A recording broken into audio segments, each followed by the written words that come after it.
میرے بچے، خدا جانتا ہے کہ میری نظر میں تمہارے اور مختار کے درمیان کوئی فرق نہیں۔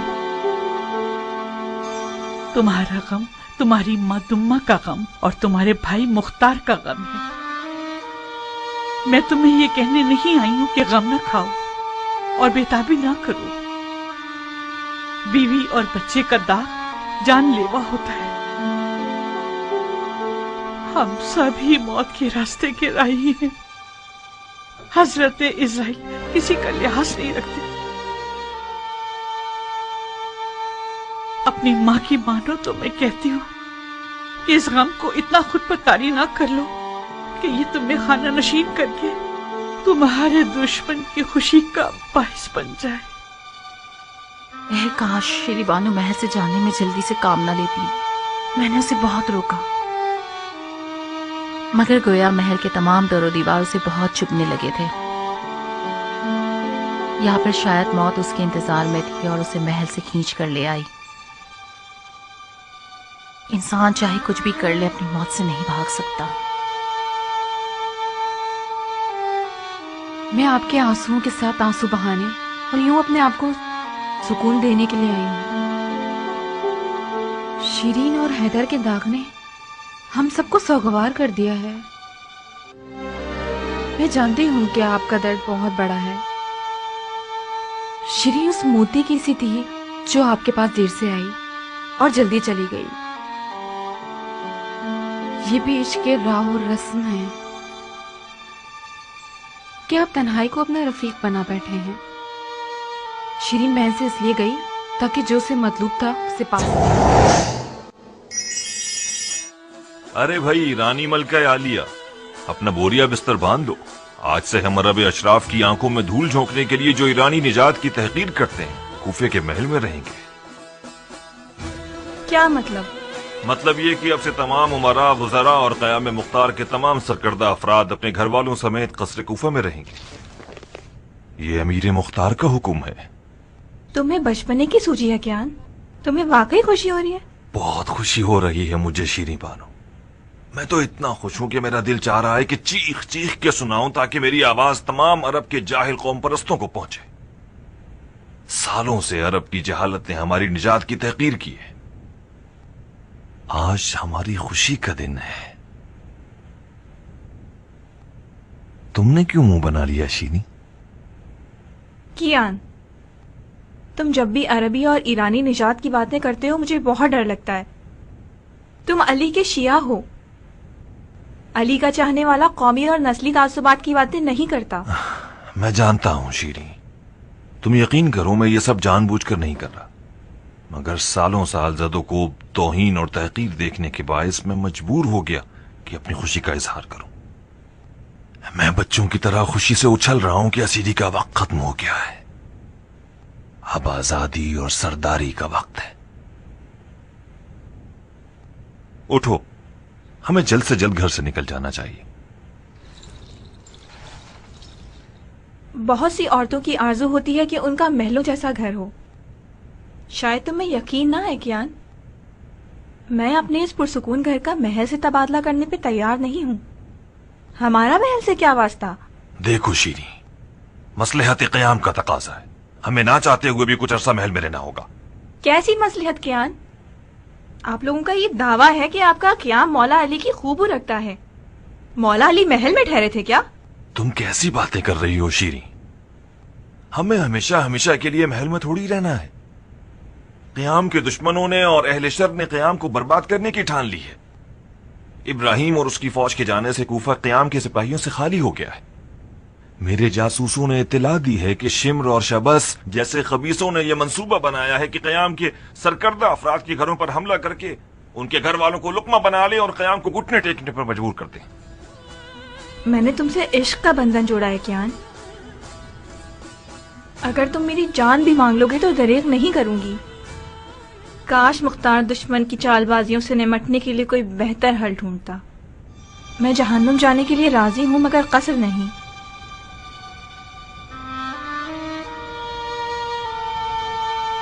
میں شیریں کا قاتل ہوں، شیریں کا قاتل ہوں۔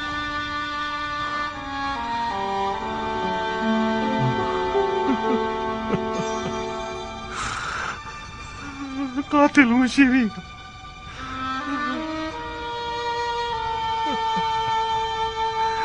میں نے اپنے حیدر کو مار ڈالا. خدا کی پناہ، بیچارہ پاگل ہوتا جا رہا ہے. بکواس مت کرو ناریا، بات کرنے سے پہلے موقع محل دیکھ لیا کرو. میں نے کوئی غلط بات تو نہیں کی. آپ خود تو دیکھ رہی ہیں کچھ زیادہ ہی پاگل ہو گیا ہے. میں ہی شیریں اور حیدر کی موت کا باعث بنا. تجھے ارملا کو مارنے کی ایسی کیا ضد تھی بدبخت بدبخت. اپنے آپ کو سنبھالو کیان، تم نے اپنا فرض نبھایا ہے. اپنے آپ کو قصوروار کیوں ٹھہراتے ہو؟ ہم نے غلط راستہ اختیار کر لیا تھا. ہم یعنی کون لوگ؟ یعنی وہ تمام لوگ جو خون حسین کے انتقام کے بہانے طلبگار حکومت تھے. تو اس کا مطلب تمام شہداء کا خون مختار کے سر ہے. میں مختار کو کچھ نہیں کہہ رہا، میں فی الحال صرف اپنا گریباں نوچ رہا ہوں. میری آج کی یہ مصیبت میرے اعمال کی سزا ہے، ہٹ جانے کی سزا سے رات مستقیم سے. کیا تم مختار سے جدا ہونا چاہتے ہو؟ میں اپنے اندر کے شیطان سے جدا ہونا چاہتا ہوں.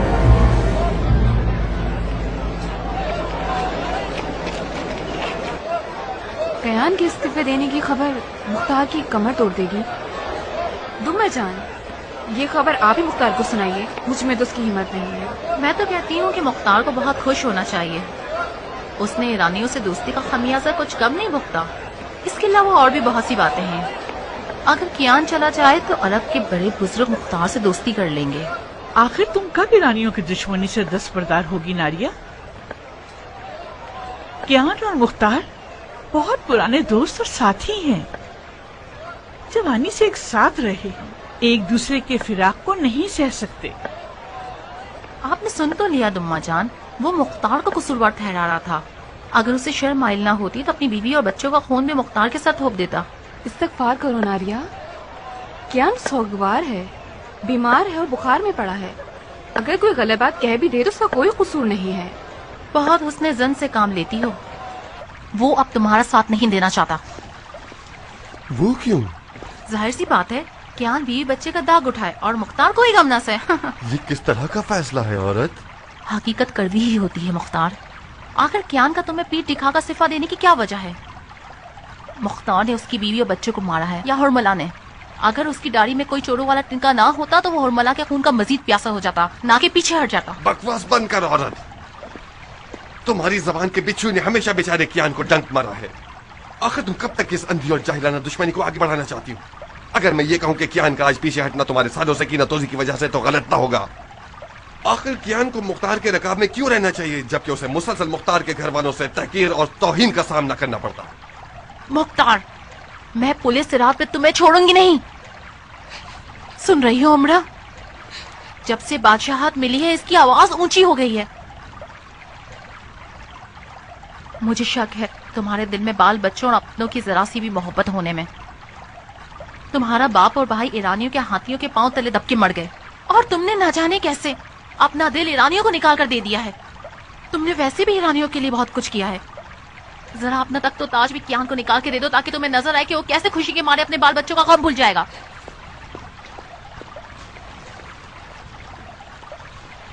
اگر مجھے خدا کا خوف نہ ہوتا تو اس عورت کو طلاق دے دیتا. بیٹا، اپنے صبر کا ثواب ضائع مت کرو. مختار تمہاری طرح کے مردوں کو حامل صبر ایوب ہونا چاہیے.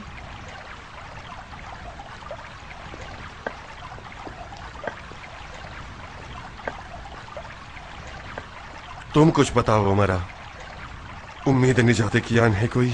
مختار،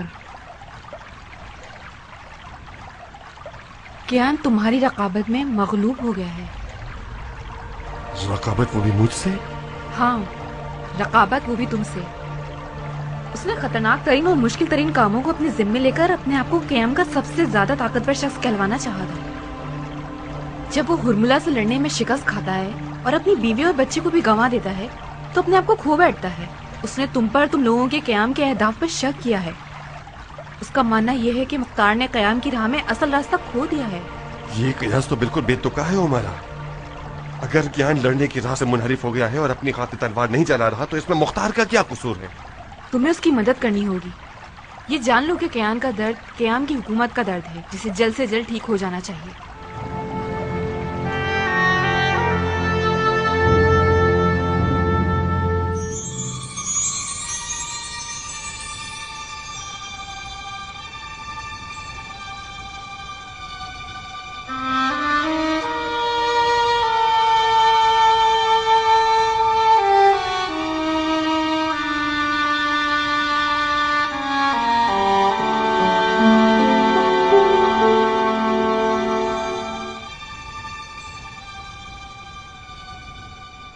آپ نے زحمت فرمائی امیر۔ میں مختار ہوں کیان، تمہارا سالوں اچھے برے وقت کا دوست۔ ہمارے دلوں کو عشق علی نے آپس میں جوڑے رکھا ہے۔ مکتب علی میں امیر ہو یا اسیر، شاہ ہو یا بھکاری، شرط سربلندی صرف اس کا عشق ہے۔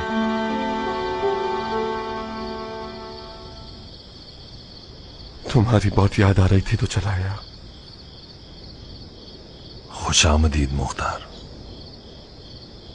راستہ اور مذہب زندہ رہے گا۔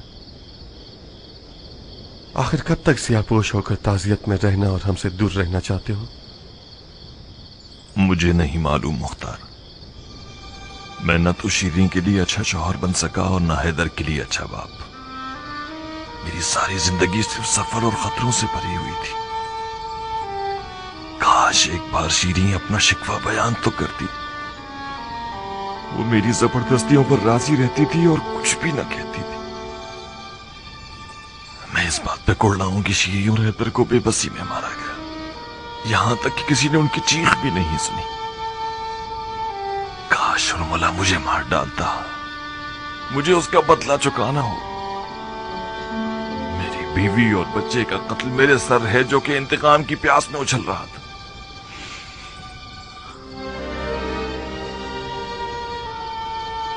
راستے کی حقانیت پر شک وہاں تک صحیح ہے جب تک یہ کفر تک نہ لے جائے۔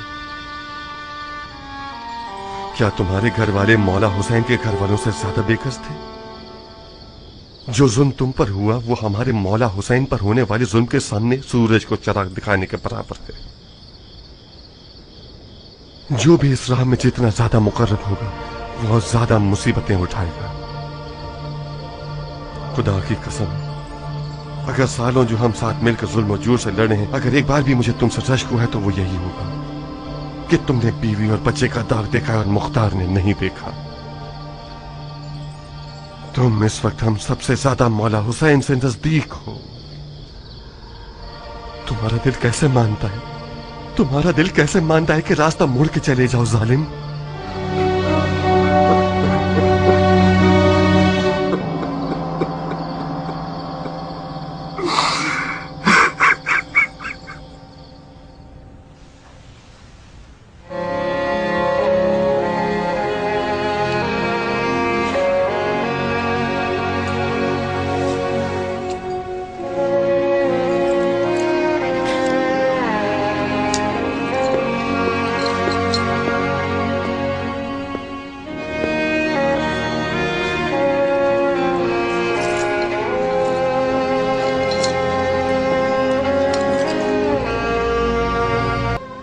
میں نے ان پتھروں کے محل میں عمر گزاری ہے۔ اگر ان ستونوں سے مجھے محبت ہو گئی ہوتی تو میں مختار کی بیوی نہ بنتی۔ جواب دندان شکن ہے۔ کیا میں پوچھ سکتا ہوں کہ بانو کس بات پر غمزدہ ہے؟ مجھے یاد آ رہا ہے، سر بھی یاد آ رہا ہے مجھے۔ اس کے ساتھ محل میں آئی تھی، اس کے بغیر جا رہی ہوں۔ خدا اس کی مغفرت فرمائے۔ اگر وہ ہوتا تو بھی دروازے پہ کھڑا ہوتا اور چلا رہا ہوتا، جلدی کیجیے بی بی جی، جلدی کیجیے۔ میں نے اونٹ پر کجاوا رکھ دیا ہے، بیچارہ بے زبان جانور تکلیف میں ہے، تکلیف میں ہے وہ۔ خدا اس کی مغفرت کرے۔ مرغے کی صبح کی اذان، کھیتوں میں تیز ہوا کی آواز اور سربی، وہ بھائی جو درخت کے سائے کی طرح میرے لیے ایک حق نہ جتانے والا شخص تھا، جس کے سائے تلے میں لفقہ کی گرم ہواؤں سے محفوظ رہتی تھی اور اسے بار بار تنگ کرتی تھی، ایک دفعہ بھی اس نے بدتمیزی سے جواب نہیں دیا۔ لفقہ کا علاقہ جنگل کی بھیڑوں اور کتوں کی خوفناک آوازوں کے ساتھ سربی کے بغیر بہت ڈراؤنا ہوگا۔ آپ محترم خواتین ان گھروں کی چشم و چراغ ہیں جن کی ایک ایک اینٹ آپ کے مردوں کی پیشانی کے پسینے کے مرہون منت ہے، جن جوانوں نے اپنے کام کاج چھوڑ دیے ہیں، تلواریں ہاتھوں میں لے لی ہیں تاکہ اپنے شرف، دین اور ناموس کا دفاع کریں۔ جو رعب اور وحشت کوفے کے اشرار نے دلوں میں ڈال دیا تھا، اس نے ہمیں مجبور کر دیا کہ کچھ عرصے اس بڑے محل کے مہمان ہو جائیں۔ جانتا ہوں کہ آپ میں سے اکثریت کو یہ پسند نہ تھا اور محل میں رہنا آپ کے لیے نہایت دشوار تھا۔ مرحومہ شیری بانو بھی اس بات کا ایک بڑا نمونہ تھی، جو محل میں رہنے کو برداشت نہیں کر سکتی تھی، مگر دل پر جبر کر کے مجبوراً یہاں پر ٹھہری رہی۔ کاش وہ چند روز اور صبر کر لیتی اور ہمیں اپنا سوگوار نہ بناتی۔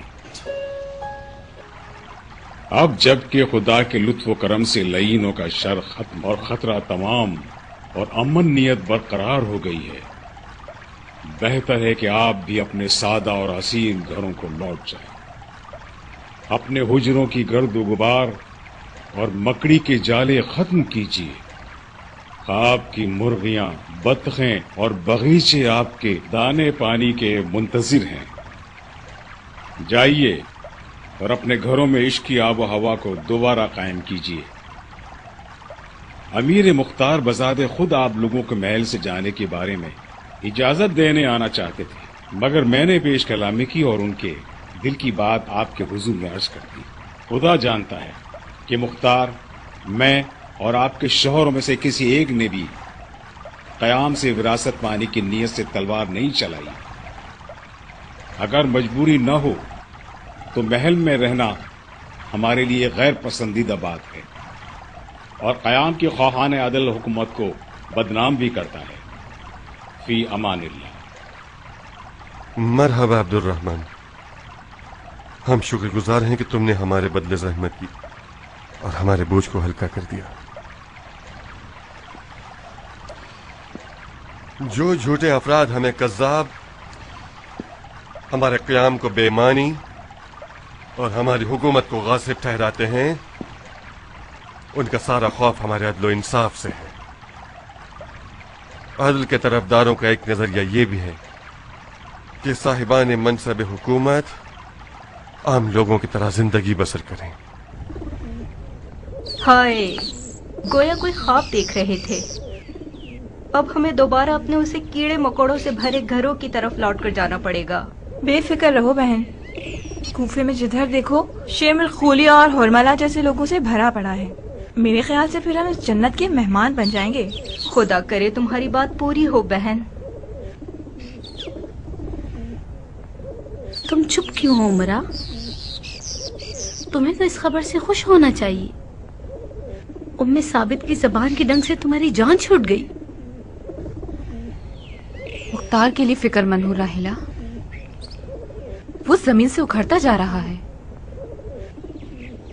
تم پریشان مت ہو، میرے اور تمہارے لیے ہمارے مردوں کی یاد ہی شوہر کہلاتی ہیں۔ میرا دل تو بے قرار ہے اس آشیانے کے لیے جو ابراہیم کی خوشبو سے بھرا ہوا ہے۔ مجھ سے ملنے آؤ گی نا عمرہ؟ زندگی رہی تو آؤں گی انشاءاللہ۔ سکون مل گیا۔ خدا تمہارے باپ کی مغفرت کرے مختار، کتنا اچھا کام کیا اس نے ہمیں اس قید خانے سے چھڑا کے۔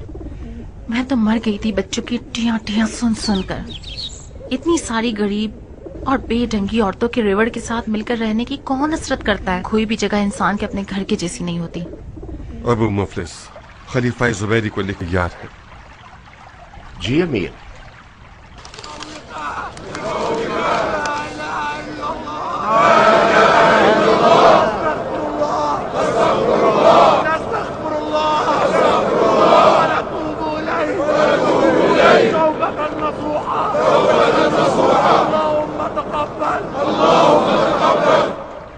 खलीफा के अहकामात के ताबेदार हैं।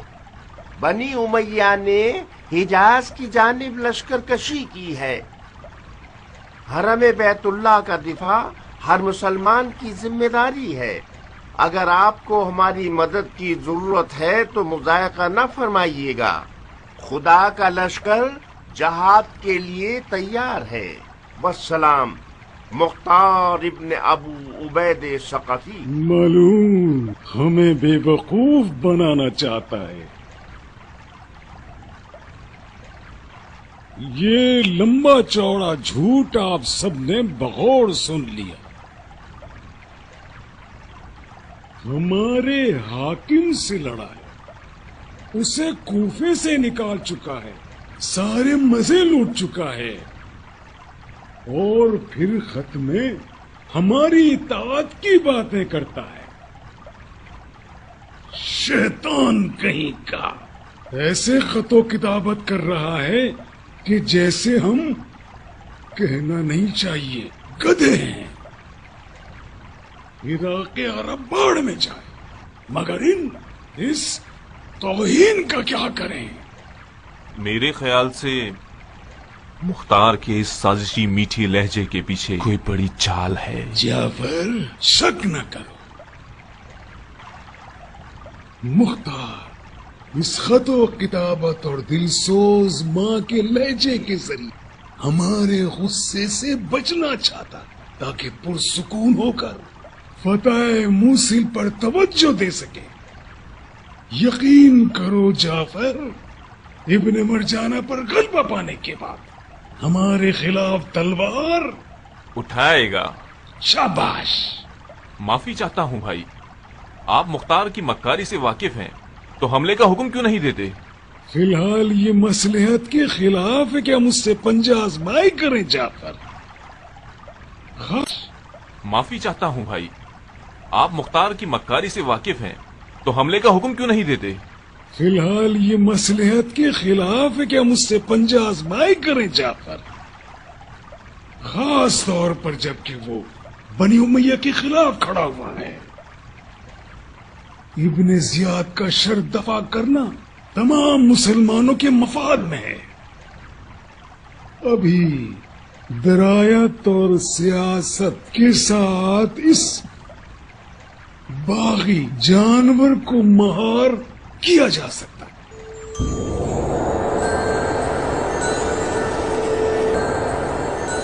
ये लो मखजूमी, ये रहा तुम्हारी इमारत का हुक्म।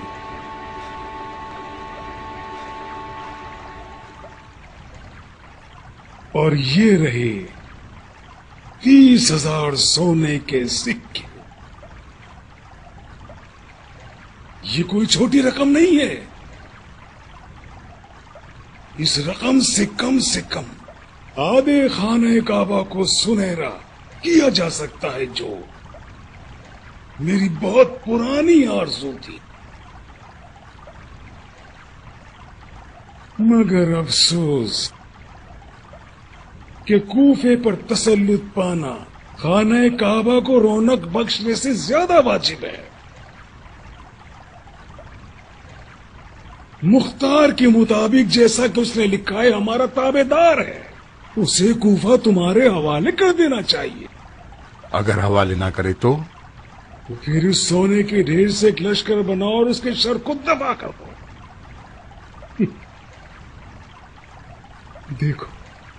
देखो कैसे जगमगा रहे हैं। इतने सारे सोने से तुम सारे जहां की आंखों को अंधा कर सकते हो। क्या आपके मुताबिक ये हो सकता है? ये बहुत ही आसान काम है मुसलमान। कितने अहमक हो तुम। अगर ना हुआ तो अपने इस बड़े से सर को बसरा की तरफ मोड़ लेना। जाफर,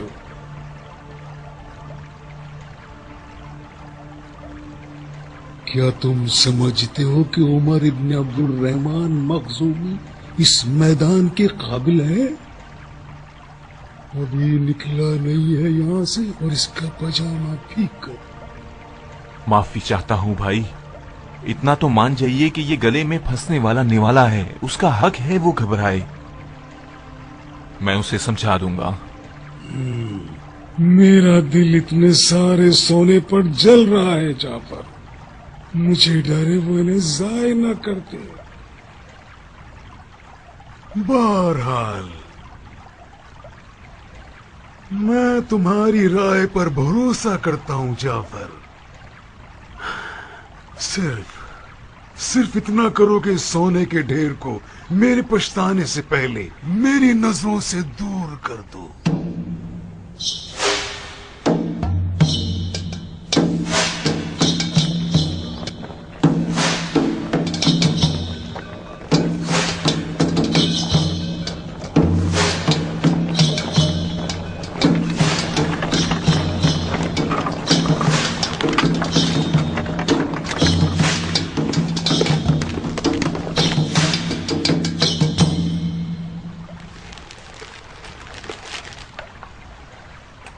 ये रही नए गवर्नर की कीमत। कितने हैं ये? 70,000 दिनार।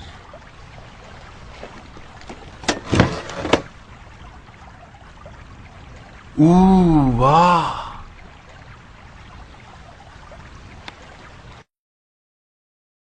ये कुछ ज्यादा नहीं?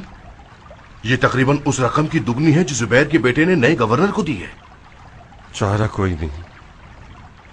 मुझे उम्मीद है कि इस रकम को देखने से गवर्नर साहब लालच में पड़ जाएंगे और कूफा के अलावा किसी और जगह इमारत के लिए चले जाएंगे। कबूल ना करे तो? कबूल ना करे तो तुम्हें दूसरी जबान में बात करनी होगी।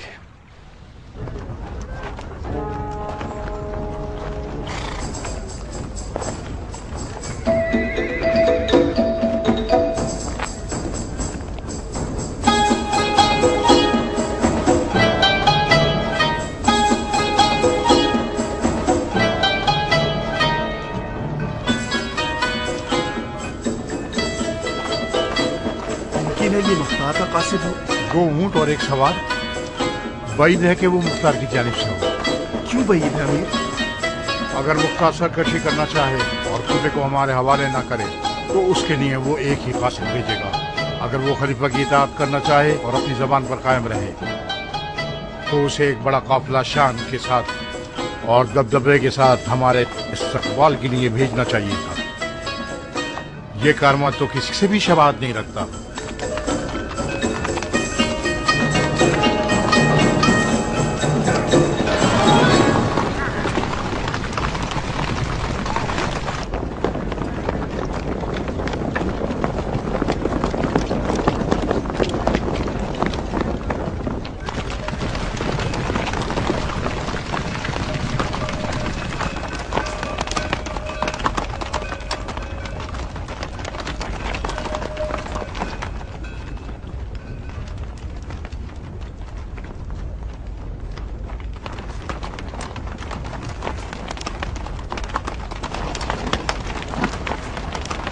कानतम, मुख्तार का सिपाही। तो तुम्हारा कत्ल वाजिब है। क्यों? क्योंकि तुम मुख्तार के आदमी हो। मुख्तार का आदमी होना जुर्म है क्या? मुख्तार और उसकी पूरी हुकूमत अजमों की हिमायत की वजह से मुजरिम है। ऊंटों पर क्या लदा हुआ है? तिला। तिला? हाँ, 70,000 दीनार हैं। यकीनन उन अजमों के हुकूक होंगे जो मुख्तार और उसकी हुकूमत के नाम पर उछलते हैं। जी नहीं, कीमत है नए गवर्नर कूफा की। मुझे ऐसा महसूस हो रहा है कि जरूर कोई गड़बड़ है। आप कहें तो इन डाकुओं को मार भगाएं। इससे क्या होगा? एक तेवर दिखाएंगे तो कूफे वाले आपको बासानी कबूल कर लेंगे। चंद डाकुओं को भगा देने से तो कूफे वाले हमारे कुदरत के रोब में नहीं आ जाएंगे। खास तौर पर कूफे वाले जिनकी तलवारें उनके दिमाग से ज्यादा चलती हैं। इस बड़े खजाने की बरकत से इसकी जान बख्श देते हैं और घोड़े और ऊंटों को ले जाएंगे। तुम्हें बहुत खुजली है। इस खजाने से नाजुक बदन कनीजे खरीदेंगे ताकि वो हमें खुजाएं। तो तुम्हारा सर तुम्हारे बदन पर बेचैन हो रहा है। अच्छा मजाक कर लेते हो तुम चिलगोजे। शायद मुझे अपनी मिर्चों वाली तेजी तुम लोगों को दिखानी पड़ेगी। अगर इन ऊँटों को तुम लोगों ने हाथ भी लगाया तो अपने कत्ल के खुद जिम्मेदार होगे। इसे चबाओ, हम भी देखते हैं कितना तेज है।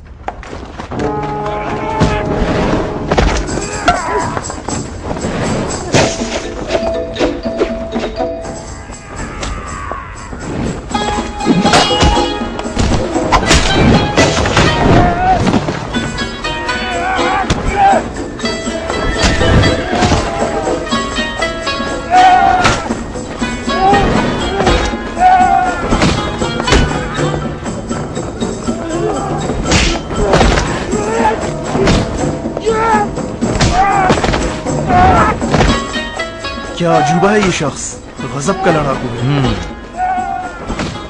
ये गजब का मौका हमारी नजरों के सामने कोई हिकमत जरूर रखता है। कैसे हिकमत अमीर? मुझे नहीं लगता कि मुख्तार कुफे को हमारे हवाले करना चाहता है।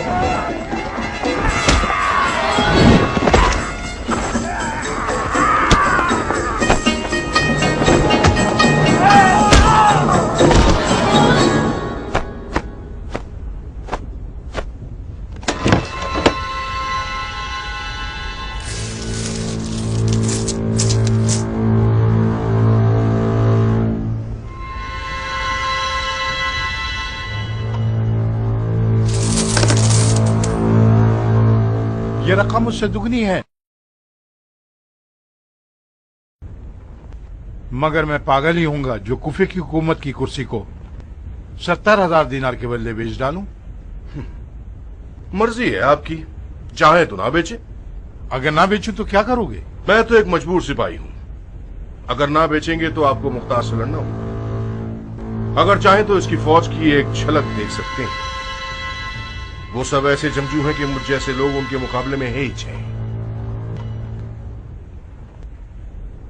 मैंने कहा था ना कि इस मार्के के पीछे कोई हिकमत छुपी हुई है।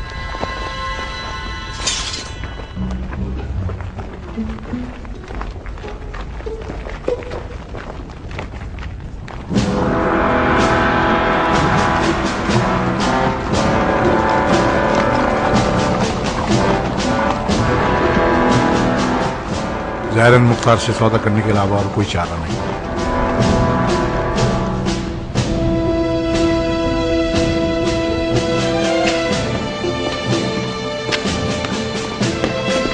शेरों की तरह आए हो या गीदड़ की मानंद हार के आए हो?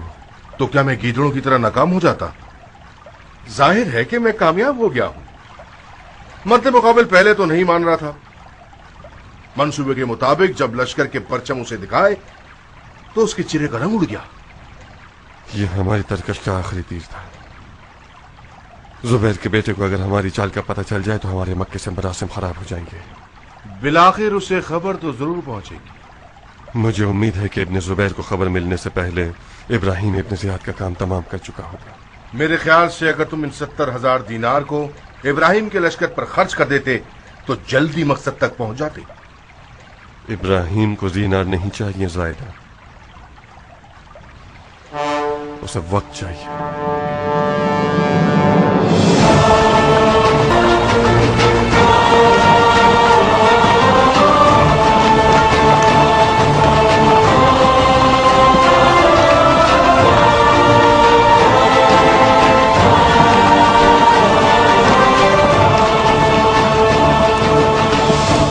खुदा करे कि खुशखबरी हो तुम्हारे पास। ऐसा ही है। नसीबैन के गवर्नर ने जब खत को देखा तो उसे चूम के आंखों से लगाया और तस्लीम की अलामत के तौर पर हाथ उठा लिए। अब वो आया है ताकि बैत कर ले और 1 साल का खैराज भी साथ ले आया है। कहाँ है? उन टीलों के पीछे है। मैं जल्दी आ गया ताकि इत्तला दे दूं। इब्ने लुगैत। जी अमीर। आप लोग यहीं रुकिए, सिपाही कुछ सुकून का सांस ले लेंगे। मैं गवर्नर से मुलाकात के लिए जा रहा हूं। जी अमीर।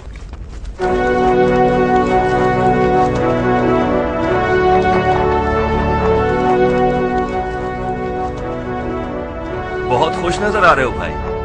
क्यों नहीं, आज मैं बहुत खुश हूं। मुझे आज समझ आया है कि मालिक अश्तर का बेटा होना कैसी दौलत और नेमत है। नूर बरसे आपकी कब्र पर बाबा। उसने जब हमारे मरहूम बाबा का नाम सुना तो अनकरीब मेरे पांव चूमने के लिए झुकने वाला था। मालिक की मीरास उसकी इज्जत व आबरू है। मालिक की इज्जत व आबरू मोहब्बत अली है। दुआ करो कि हम अच्छे बेटे साबित हों और उनकी लाज रख सकें। अस्सलामु अलैकुम व रहमतुल्लाह व बरकातुहू। वालेकुम अस्सलाम, अहलन व सहलन। आफरीन है इस तवाज़ो और इनकिसारी पर।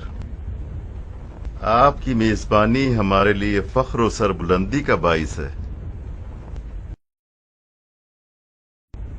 हसब व नसब की गुफ्तगू करना तौहीन है। आपके मरहूम वालिद दुनिया जहां की इंसानियत के लिए बाइस फख्र थे। अगर सूरज भी मालिक अश्तर का नाम सुनकर सर खम ना करे तो उसने जसारत की है।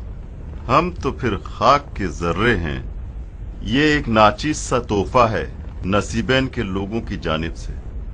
ये सालाना खिराज है जो आज से पहले शाम के गासिब हुकूमत को पेश करना पड़ता था। उम्मीद करते हैं कि आप कबूल कर लें और हमें शर्मिंदा न फरमाएं। मैं मशकूर हूं जनाब गवर्नर।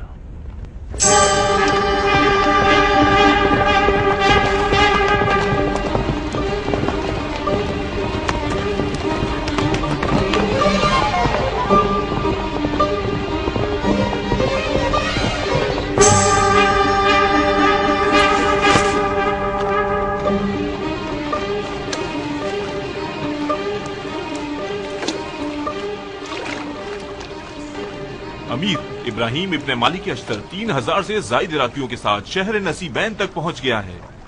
हाकिम शहर ने उसकी बैत कर ली है और उसने वादा किया है कि उसके लश्कर के खाने पीने और खिराज का पाबंद रहेगा।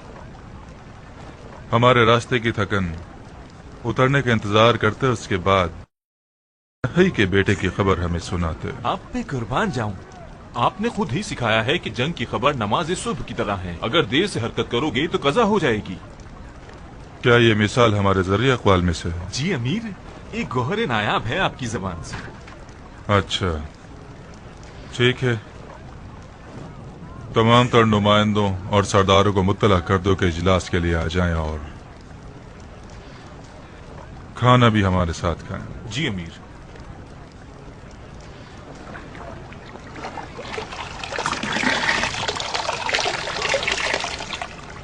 फिर कहाँ गुम हो गए? फिर ऊंट के ख्वाब के बारे में सोचने मत लग जाना, मेरा दिमाग खराब हो जाता है उससे।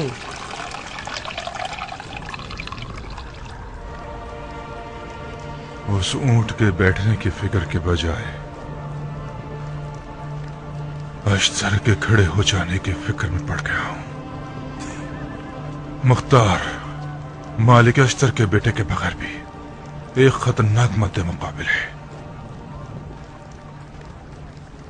जिस दिन उस मुर्दार यजीद के हुक्म पर मैंने मुख्तार को आजाद किया था, मैं समझ गया था कि किसी ऐसे दिन मुझे इसका खमियाजा भुगतना पड़ेगा।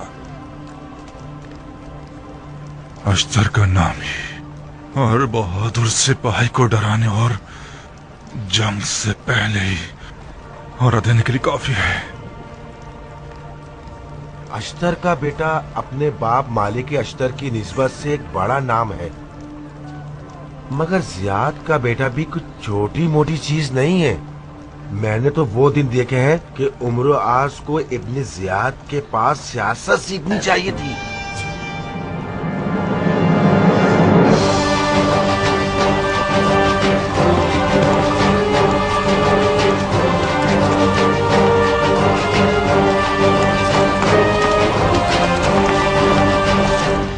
अमीर, शाम का लश्कर नसीबैन तक पहुंच गया है और हमसे एक मंजिल के फासले पर पड़ाव डाल चुका है।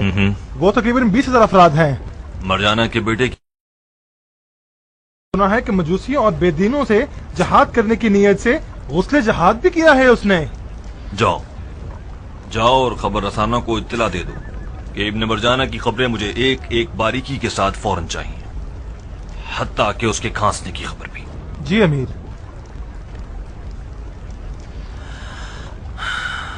सुना तुमने इब्न लुगैत? इस मलून मुस्ताहबात को शामियों को धोखा देने का जरिया बना रखा। आखिर ये अबू सुफियान के तरफदारों की जाती खसलत है। स्पेन में भी इन्हीं हीलियों के जरिए मौला अली के लश्कर को फरेब दिया इन्होंने। ये खतरनाक जाल है। शियों ने जालों में फंस फंस के इन्हें तोड़ना सीख लिया है। जहारत के गैर मरई जख्मों से खुदा की पनाह। अश्तर और उसका खानदान इराक के सबसे ज्यादा नामी गिरामी लोगों में से है। इराकियों की नजर में मालिक अश्तर हमेशा से बादशाह था और उसका बेटा शहजादा। मुझे तो हैरत है कि उसने मुख्तार की बैत कैसे कबूल कर ली। मैंने सुना है उससे ना चाहते हुए मुख्तार की बैत कबूल की है। मैंने भी सुना है कि अश्तर का बेटा शियों का बड़ा और अमीर होना चाहता था। मुख्तार ने किस चाल से उसे ठंडा किया है ये तो खुदा ही जानता। कोई मंसूबा है आपकी नजर में? हमें चारों जानिब से अश्तर के बेटे पर हमला करना होगा। एक तरफ से उसकी अरबी गैरत को छेड़े कि वो अजमों के साथ क्यों मिला हुआ है, और दूसरी जानिब उसकी खानदानी रग को। अगर इराक पर शियों को हाकिम होना चाहिए तो अश्तर का बेटा और उसका कबीला उसका ज्यादा हकदार है कि अजम लोग या सक़फ़ी कबीला हुकूमत करे। तीसरी जानिब अश्तर के बेटे की उर्दूगाह है जो एहतमाली मुखालफतों के लिए तैयार है कुछ ऐसे बागी जो शामियों की माल गनीमत की नीयत से मैदान में आए हैं। मुझे इत्तला मिली है कि पिछले जंग में उन्हें ज्यादा माल गनीमत नहीं मिल सका। चौथी जानिब से वही आम अंदाज से जंग करना है। लड़ो ताकि लड़े। जब सभी कुछ सोचा हुआ है आपने तो फिर परेशान क्यों हैं? इब्न नुमैर, उस जंग से डरो जिसमें तुम ये समझते हो कि जीत जाओगे। अली का अंदाज क्या, अदल और इंसाफ क्या, अदल और इंसाफ है। क्या हुआ? मेरे ख्याल से इब्ने हुद है जिसकी आदत है हमेशा मुखालफत करने की। रोजाना किसी बहाने से शर फैलाता है। तुम लोगों ने अब तक मुझे क्यों नहीं बताया? मैं शर्मिंदा हूँ अमीर, हम आपको परेशान नहीं करना चाहते थे। हमें लगता था कि उसकी अक्ल ठिकाने लग जाएगी। हमारे लश्कर की तादाद की कोई अहमियत नहीं इब्न लुगै। नीयत लश्कर कामयाबी की शर्त है। इब्न मरजाना ने जितना हमारे दरमियान कूद डालने की कोशिश की है उतनी अपनी लश्कर के शमशीर ज़नों की तरबियत पे भी नहीं की होगी। एक कीड़ा पूरी की पूरी फसल को खराब कर सकता है। इब्न हुर जैसे लोग उसी कीड़े की मानंद हैं। अली का अंदाज क्या, अदल और इंसाफ है। अदल और इंसाफ है। अली का अंदाज क्या। ये क्या तमाशा है इब्न हुर? कौन सा तमाशा शहजादे? हम अपने मौला के तरीके का नारा लगा रहे हैं। मौला अली का तरीका उनके चाक दिल मुरीदों पर पोशीदा नहीं है। अली ने अदल की खातिर जान दे दी। तुम मौला अली की पैरवी करने वालों को किस जुल्म की खबर देने आए हो? कौन सा जुल्म? मैं गिनता हूं, तुम लिखते जाओ। बेहतरीन आला नस्ल के घोड़ों, नर्म और गर्म खीमों और मोटे ताजे निवालों, जिरहों और बाकी सामान की तो बात ही नहीं करता। तकरीयत के खिराज में से आपने सिर्फ 5000 दिरहम मुझे और मेरे खानदान को दिए और बकाया मुख्तार को भेज दिए। मैंने उफ नहीं कहा। नसीबैन के खिराज में से फिर हमें एक हकीर सी रकम मिली। क्या ये है अली का इंसाफ?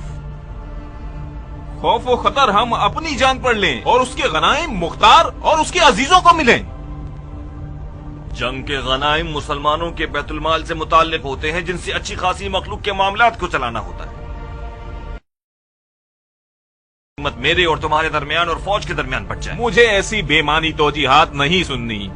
कौम कोई सड़कों पर भूखी नहीं पड़ी हुई कि जिनकी रोटी पानी उनके फौजियों के गनाइम पर चल रही हो। इब्न हुर, इस लश्कर ने अपनी जान को चंद दिरहम और दीनार के बदले नहीं बेचा कि बकौल तुम्हारे चंद सिक्कों की खातिर बातें बनाकर तफर्रुक़े में पड़ जाए और माले गनीमत की लालच करें।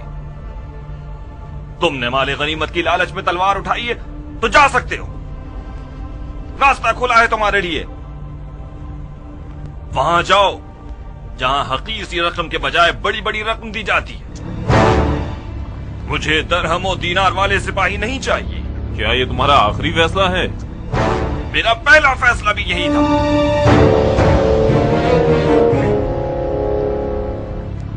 बहुत खूब।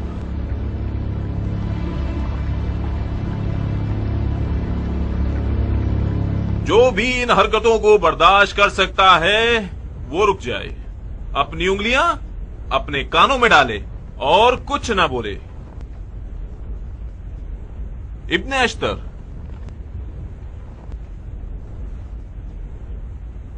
मैं और मेरे खानदान के लोग जा रहे हैं ताकि तुम लोग हमें अहमक न समझो।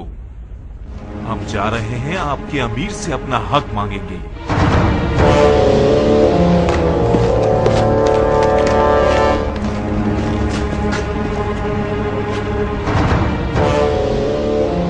क्या ये बेहतर ना हुआ कि अमीर मुख्तार कोई खत लिख दे और जो कुछ हुआ उसकी खबर दे दे? कहीं इब्ने हुर की लगाई बुझाई अमीर को हमसे नाराज न कर दे। मुख्तार इससे कहीं ज्यादा होशियार है कि इब्ने हुर जैसों की चालों के जाल में आ जाए, मगर फिर भी खत लिख देना अदब और ताबेदारी का तकाजा है।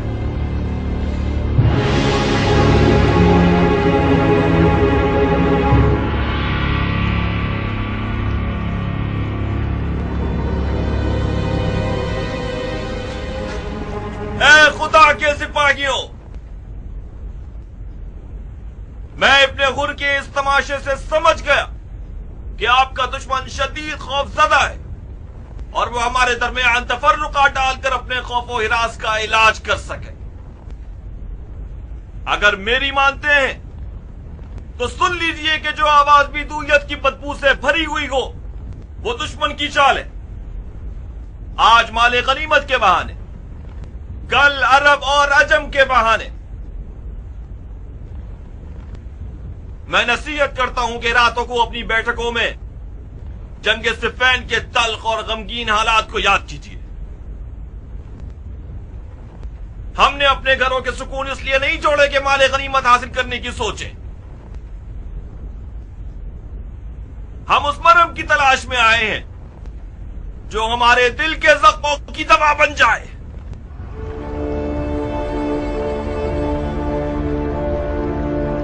तेरे मुराद हमारे आंसुओं की गवाह